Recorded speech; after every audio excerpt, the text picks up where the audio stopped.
see where we came from to where we are now. To see every Charlotte screaming in agony. She just called her a bitch. And now slapping one another, beating the heck out of one another. And it's so sad, you know? The hatred there, you know? The hatred going out there. Yeah, we're all being worked. Welcome everyone to the Belle. This is DS. And the Sriracha Muchacha, Paloma Star. And this is our Survivor Series review. I'm here currently on my vacation in Korea. I wasn't like thrilled about reviewing Survivor Series, but after watching a match, I could not wait to talk to you about this match. The first match, Charlotte Flair versus Becky Lynch. I was dying to talk to you about this match because, Paloma, you've been wrestling for a very long time. You wrestle everyone from your husband to your like idol. You'll be wrestling Jazz soon. But I'm sure also you've wrestled someone that you're not very fond of.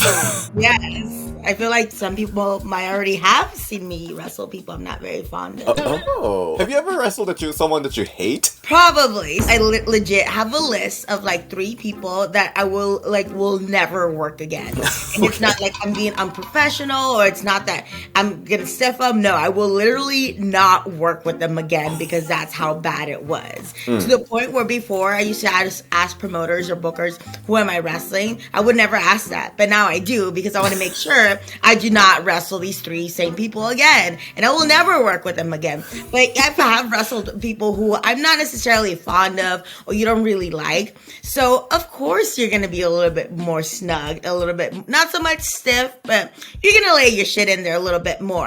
But at the end of the day, you're a professional. You know, if you want to go ahead and throw bulls in the back, go for it. But in the ring, it's not the place to be. But honestly, I don't think this was the case in this match. I think we all got worked. I think Becky Lynch and Charlotte Flair are such good workers that they made all of us believe that they have real life, real IRL heat. But it was all a work, y'all. When you're in the ring, when you trust somebody and you like them, you're going to hit them harder. Even harder than the people that you don't like. Because you know that you can hit that person as hard as you can and it'll be fine. They're not going to get mad. You're not worried about upsetting them. You're not worried about them shooting on you in the ring because they also get it and they understand. Well, maybe Becky and Charlotte might not like each other, but I 1000% trust that they're professionals before anything else and they're damn well not going to let anything get in the way of them having a good match. Interesting. So you think we're all swerved? Oh, totally. Yeah, I'm sure. Totally. Yeah, we're all being worked. Well, I do think that there might be like some heat for reals. Right. I don't think it's nearly as big as the internet says it is. And while I'm talking here on the internet, I don't think it's as big as it is. Even if it is, I think above anything else, they will put a good wrestling match first before any other drama. That is how good workers they both are. You know what? I'm sure everyone has different ways of dealing with conflicts, but for me, if I had to work with someone that I have conflict with, I would like hold back just to be careful. That was not the case here. There's a clip going around when Becky Lynch was doing the figure 4. She was like calling Charlotte a bitch and they started like slapping each other. And some of the kicks earlier on from Becky Lynch looked stiff. Yep, they sure did. Especially like very like the first like 2 minutes of the match where like Becky Lynch does like the TNA kick right on like Charlotte's head. Right. I was like, oh, okay.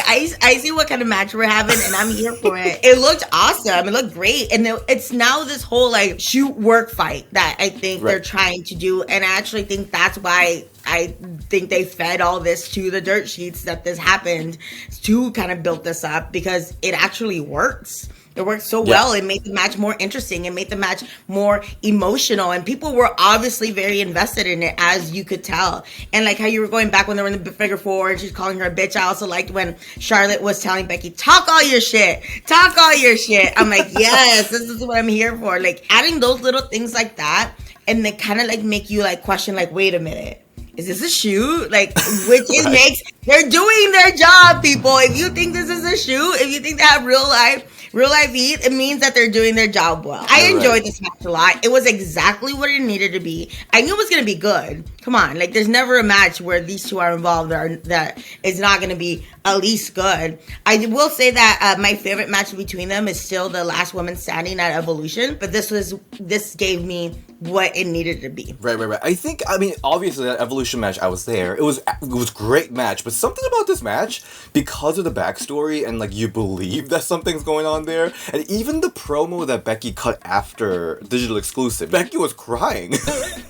Oh, wow. Becky was tearing up talking about their friendship before and then now. I'm skeptical about these stuff, but I'm worked. I'm like, oh my god, they really like went there and like gave it all. I also think everything's a work, so maybe it might be real, but I think everything's a work. There's something about storyline, like the real life friendship, that I was like so invested in it. I really enjoyed the match. I could not take my eyes off this match because it was just drawing me in. What are some of the spots that stood out for you? It's kind of crazy because I was thinking about this, and it's most of the time it's like the big whoa, like big spots or like off the rope or off the top or anything like that. But for me, it was actually the small spots that made a difference. It's how stiff, how snug, how real everything looked. Those forearms, those shots. Of course, there were some awesome big moves, like obviously the big moonsault, big leg drop that Becky Lynch did. But I think for me, what made the match and what stood out the most is the small things. And I think a lot of people forget that small things can either make or break a match. Like, of course, you could do a 450, a Spanish fly, all these cool moves, but if you don't have good small things between it, that's going to take over the match, in my opinion. So for me, the spots that stood out was how they were bringing it, how like brutal, stiff, real it felt like. That's what I was living for. And also, it's like really more the wrestling old school aspect of it, because back in the day, you know, there was no like crazy moves as much. I don't know, it just felt more like pure to me. There was one moment where Becky laid out Charlotte and she was going to go up on the top rope, and Charlotte was just like grabbing her leg and Becky just went at her. These moments, and I'm like, oh my god. But the other thing is, what do you think of Charlotte's moonsaults? I mean, I feel like sometimes it's literally a hit or miss. Like sometimes it's too pretty where she doesn't hit them at all. So it's almost like you're too good at it. Right. So I feel like sometimes it doesn't hit. It's not as effective as I think they would think it is. But not because it's ugly or not because it's bad. It's because it's too good. It's too perfect. Like sometimes some wrestling moves come out too perfect. It's like, come on, this is not. Right. It's not really believable. Or like you're very obviously missing them by a whole mile. The other thing that I really loved is just both Charlotte and Becky serving face. They were telling so much story by showing their frustration and anger with their face, and they're so good at it. But it was more like also genuine, because a lot of times it's like very theatrical faces, but this time it was like genuine frustration, which I loved. Before we go to the ending of this match, I want to acknowledge how amazing their gears were. Oh my gosh, so good. It was supposed to be like Wanda and Agatha, right? I saw that interpretation too. I also saw that Becky was supposed to be like Britney Spears homage. Oh, I love that. Okay, that'd be kind of cute. I like that. I can see that now. Yeah, I mean, all the love for Britney Spears is awesome. Becky Lynch, and then on Impact side, we saw Iconics Inspiration do their Britney homage, which was really cool too. Oh, I thought they were being Harlem Heat. Maybe, I don't know. And Charlotte looked so good with the little antennas. I love the little braids. It was one, it kind of goes back to what you were saying was they were serving face, but I really noticed the little braid antennas when she like started like maniacally laughing, like all evil, like like whenever she, I think it was after Becky kicked out and stuff, like she started laughing. I'm like, oh my gosh, this bitch is crazy. But it worked out great. It was so perfect with it. Like she was so like frustrated and it almost like made her laugh, and that's when I really like noticed her cute little braids on top of it. Yeah, I haven't been like the biggest fan of her cosplay Charlotte gear era, like the Thanos. I mean, I was cute, but like I wasn't like. But this one, she came back to the evil queen era. The robe looked gorgeous. She looked gorgeous. Both their outfit looked. I looked great. Let's go to the ending. So at the ending, we saw Charlotte try to win by cheating, by holding the rope, but then referee saw it, and then Becky rolled it up. She flared up Flair, cheating the Flair and getting the win. What did you think of this ending? Yeah, she flared, which was very fitting. I wouldn't know how else to finish this match. Quite honestly, like if I was booking the match, I would have had no idea how to come up with a finish that would make sense. That would kind of like help or keep both of them strong, because that's what the only thing I don't like about champions versus champions matches is that one of the champions has to lose. So then when it's a champion versus champ match, most of the time it's going to be a screwy finish because it has to be. Like, there's no way a champion loses clean against another champion when it's in the same company. It just doesn't make sense. So I was okay with this. I knew it was going to be something. Right. I just didn't know what. So this was kind of cute and creative way of like outflaring a Flair. It worked out. I wasn't mad at it. And then Charlotte looked so strong throughout the match, and you know, she was just laughing after losing. She did not look weak at all. Not at all. I think it worked out great for both of them. The only thing I don't like about these matches too is like, so like what now? I just hope that each of them have kind of like a good storyline coming out of this with their own respective brands, since now that this is over. Can we just move the draft too? I'm just gonna go ahead and say this now. Let's just move the draft. I don't understand why this whole like brand loyalty when you just showed up to the brand last week. Like it's so dumb. The brand supremacy thing didn't make any sense, so I guess that's why Vince introduced an egg. They're like, Survivor Series has no real stakes, so let's put a Cleopatra egg. Oh my gosh, I can't even with that. I was like, this is real life. Like, this is really happening. Like, I'm really watching this right now about this egg. And then I was just distracted by Sonya Deville's awesome baby pink suit that she had she on. looked good, yeah. So let's go to the second match of the evening. It was 5-on-5 elimination match. The color coordination was cute. It was. Yes. That's what we're talking about. Just like so. Now I can really get into my whole draft issue.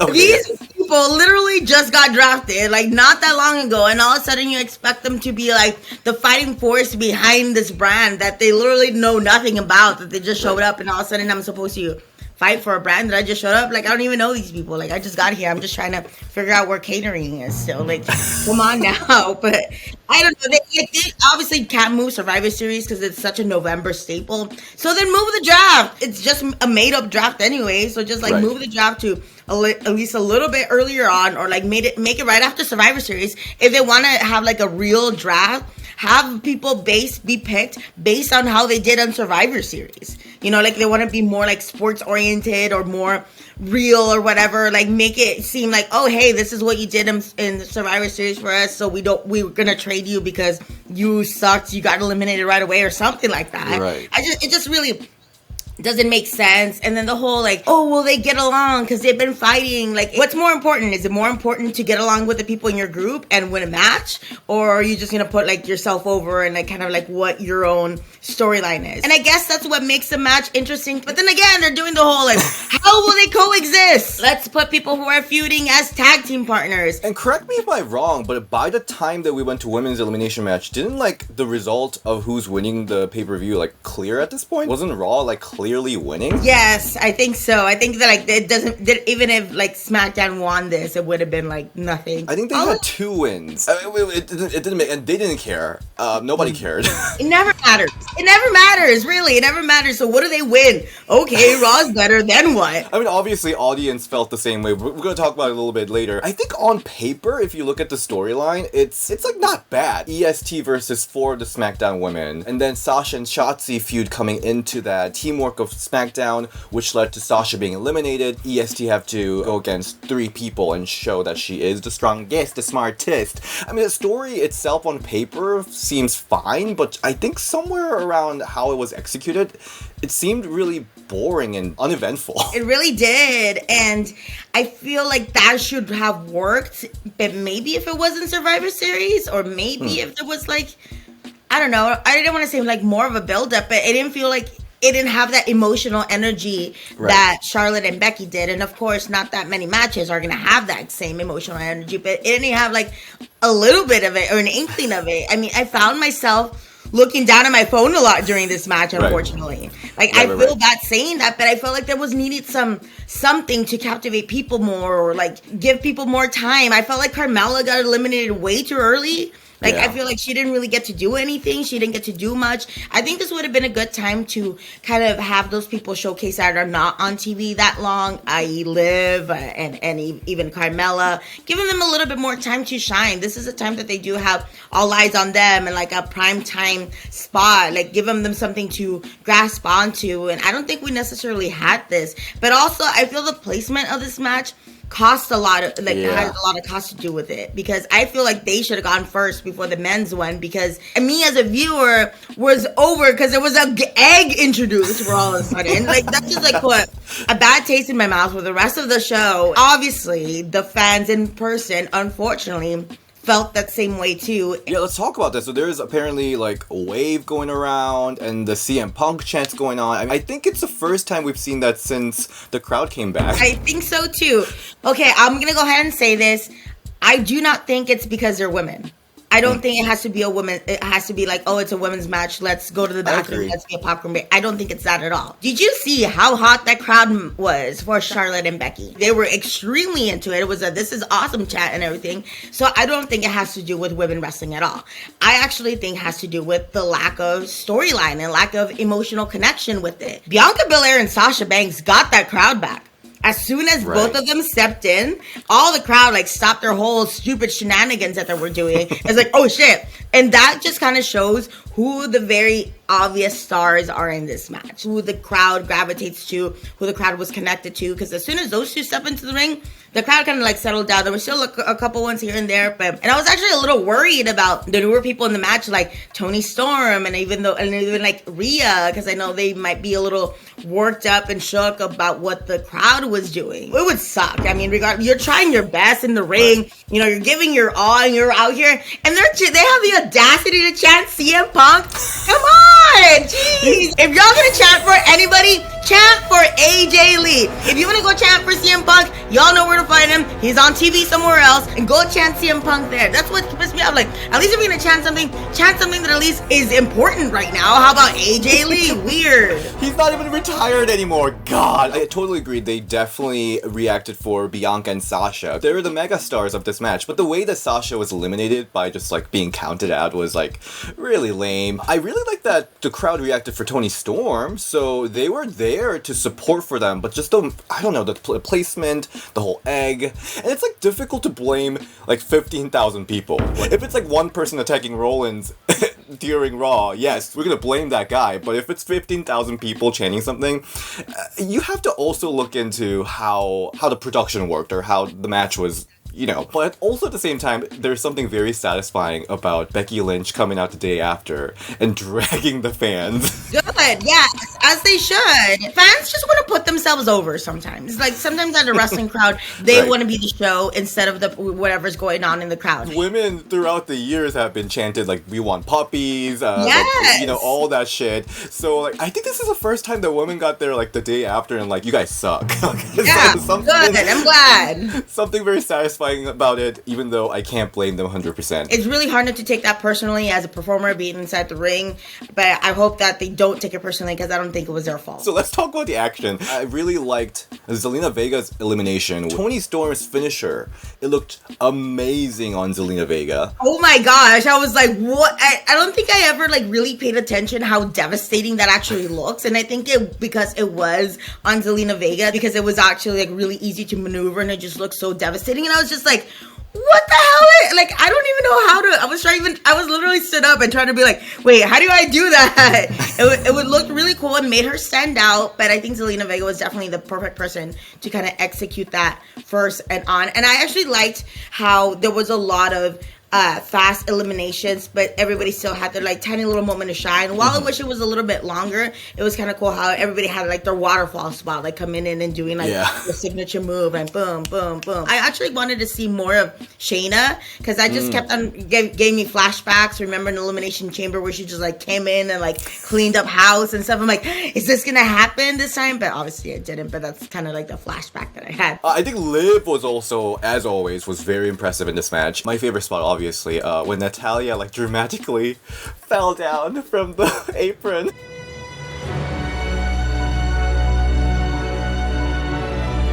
Was the best part.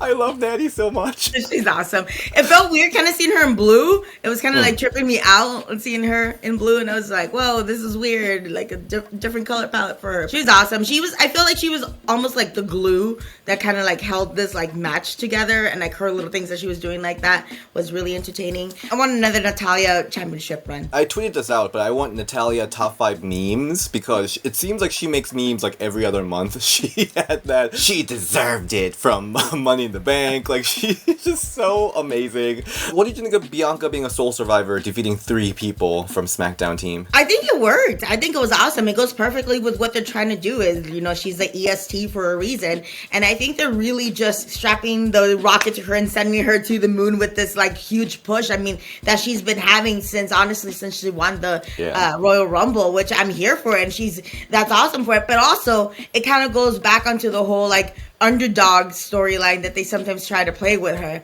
Like, maybe because she's not as experienced, but how many times can you say she's an underdog when she literally just defeated, like, the whole SmackDown roster practically by herself? So I loved it, and she should, because she's obviously has the part, plays the part, looks the part, can deliver and execute. But I just wonder, like, how much often, like, can you play the sympathy underdogs part, as opposed to, like, she's just a badass and is gonna kick everybody's ass no matter how many they are or who they are. She looked great though, and I could not help but think about her SmackDown gear that she had, and all of a sudden she has Raw gear. She's a freaking star. She had a big win, 3 out of 4 big pay-per-views. She just needs that SummerSlam revenge now. I think Shotzi looked pretty awesome in this match too. She did. It was so cool to see her, because it had just popped up, like, on my Facebook memories. I had wrestled her, like, that day, like, 3 years before. So it's awesome to see her, and having her interaction with Sasha, I think, is really gonna help propel Shotzi even more to the stardom, because that's, like, if you get a good run, good program with Sasha, because Sasha can make a great match with anybody, I think that really sets her up for success. And she just looks super cool. I'm glad that there's finally that person. I mean, it was Ruby for me for a long time, that person that, like, stands out, that's so different, alternative, that people can grasp onto, because I like that, having, like, that different styles of personalities in women that anybody can gravitate to. So I'm glad that they have a green hair tattooed person that loves horror. That's awesome. Everybody can have a little bit of Shotzi Blackheart in them.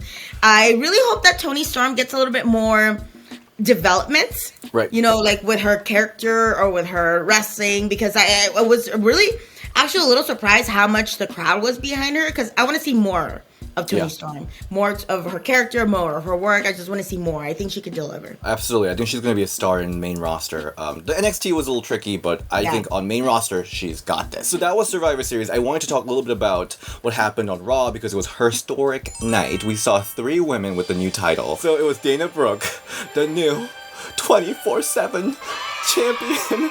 The opportunity is finally there after 8 years. It was a very Jillian Hall homage. It was. I'm glad she got this little moment. I just hope it kind of builds up to more little moments that will build up to a bigger moment. She's been around. She's putting in the work. She's doing her best. So I'm glad that at least she got that. Hopefully they'll make a little bit more fun or more, because I felt like the 24/7 title was kind of, like, forgotten about forever. I actually forgot about Reggie for the longest time. Like, remember him? Like, oh yeah, I totally forgot about him. So I'm glad hopefully this will kind of bring it more predominant, or at least give her something to do so she could get even better. Come on. And hopefully they'll make this maybe could be like a women's title for a little bit. I'm still saying this 2020 Money in the Bank, the MVP was Dana Brooke the entire way, because she was so amazing. So Dana's gonna do a great thing with 24/7 championship. I believe it. She's gonna be amazing. And hopefully she gets the other titles too. Apparently everyone loves her backstage because of her work ethic. This is a real talk, but I hate whenever there's, like, big releases, Dana Brooke trends every time. Yeah. Because people are like, I think it's shitty. It really is. I mean, I could only imagine, like, how bad is it that every time somebody gets released, like, her name keeps on being... Yeah, it's shitty. People don't do that. But also, we got a new tag champions, Carmella and Queen Zelina. So random. I'm not gonna lie. This was so random, but I like it. I kind of like the pairing. I feel like they'll play really well off of each other. Right. Still so random. Oh my god, you know what I hate? I like the mask because it was stupid and everything, but the red mask looks so terrible. The red mask looked like someone, like, ripped her face off. Is it supposed to look like Vader? Like, is it supposed to look like a Vader mask? Because that's what I thought of whenever I saw the red mask. Sad day for Nikki ASH, because she was a Raw Women's Champion, everyone. Do we remember that? Money in the Bank winner, but we went from there to Tag Champion, which is not bad, to not being included in a Survivor Series match, and then she's like, done. Yeah, like, what now? Like, that's the only thing, like, has her superhero character run its course? So, like, what happens now? What did you think of their tag champion reign? There's not much to talk about it, to be honest, but... No, I wish it... See, the pairing was great. Like, it felt like it was a great dynamic. It's kind of reminded me of, like, that old cartoon with, like, the big dog and the small little dog just, like, napping around and stuff like that. So I think they could have done so much more with it. But I think that the tag titles have kind of, like, lost its luster, unfortunately, for a long time. So I feel like I should be talking about more of this, more either happy or like, oh, I remember when they did this and it was so cool when they did that. But unfortunately, I don't think we had too many memorable moments with their title range. Like, they should have, but they didn't have the chance to give me that. And I don't think it's their fault. I think it's just the way that the tag titles have been treated lately. Before we wrap up, because we didn't get to do an emergency news because I think I was like flying out. I was like flying out or something. So Tegan Nox got released a couple days ago, right? Man, with her, she definitely could have had a way better run in NXT if it wasn't for her injuries. And it just sucks that I don't think like these, obviously not her fault. She just so happened to be dealt a bad hand, and having those back-to-back injuries really cost her so much time that we could have seen her really fulfill her in the ring, her character. But I just feel like she was also missing like just one little thing. Like, she just needed to have that one badass match, or she just needed to cut that one really good promo to kind of send her over the edge. And I feel like just right when she would get there, she would get injured, or like right before she got there, they would randomly change tag partners with her. So I think now that she was like, oh, hey, in the main roster, maybe this is it. But I don't think we ever saw her like get over that, you know, that hump, that hill that she needed to cross over to be like a solidified superstar. But I liked her. She was always solid. Enjoyed her work, but I think she'll be fine. She'll land on her feet too. I always enjoyed her work. I wasn't able to like hold on to her, I guess, and that's because she was out for so many times. Yeah. She had a lot of things going on. Like, she was a Lady Kane because she idolizes Kane, and she wears like superhero outfits. For me, it never all like connected together. The whole Team Kick stuff, there's a lot of elements, but it never like connected to me. So I really hope that she had some time in NXT to fully develop that. So much potential. I really enjoyed her matches with Dakota Kai, but again, one of the talents that just we didn't get to fully explore, which is sad. I mean, that seems like most of the story for all the released people. Like, we didn't get a time to explore them, which is really sad. I know. And also, like, all the cute little stories coming out of her, like, being backstage and how, like, everybody liked her. And I read this article how, like, Rhea said that Tegan Nox, like, saved her life, like, 2 times in WWE and NXT. Okay. So I thought that was really cool. I'm wondering to see if she's going to go back to being the girl with the shiniest wizard. Because I know she had, like, a whole, like, almost, like, Harry Potter kind of character homage going behind her in the indies, but she'll be fine. She's a great wrestler and talented.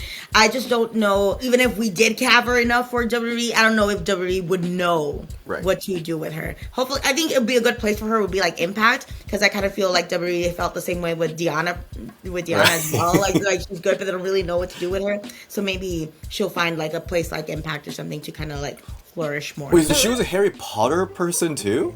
Yeah, but in the indies, I thought her whole, like, very specifically remember when I met her in Shimmer, her whole, like, t-shirt she was selling was, like, a Harry Potter thing, and I think she did always at the Shining Wizard, so she, like, the girl with the shiniest wizard and stuff like that. I'm not saying this in any shady way, but I'm like being super genuine, but I think you need to talk to like a branding like expert, because there's a lot going on. I know, there's too many good of ideas. Like, hone in on one. She used to get one thing and like really go with it, because there's a lot. But Tegan, hoping to see you in a good place like Impact Wrestling. Oh, by the way, so if you haven't seen Impact Wrestling's Turning Point, we've got that amazing title defense from Inspiration, Mercedes versus Mickie James match. Those matches were freaking amazing. I wish we had time to fully review that, but we'll do that for the next pay-per-view when I get back from Korea. And it's like midnight over there right now. It's like almost 1 a.m. and the parents are like, why is he yelling? But thank you so much for coming in for Survivor Series review. Paloma, thank you so much for joining in this like awkward time. No, thank you, Diaz, for joining us from all over across the world, eating amazing food that I'm super jealous of. I'm glad that you were able to make it with your John Cena shirt. Yeah, this is the only wrestling t-shirt I had.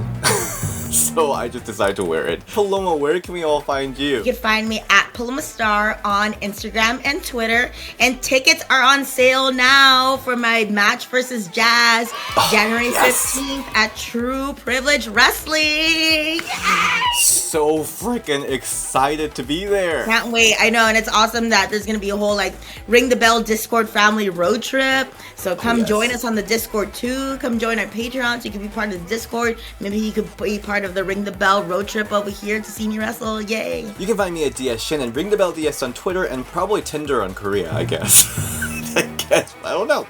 Maybe. But we'll see you next time. Bye!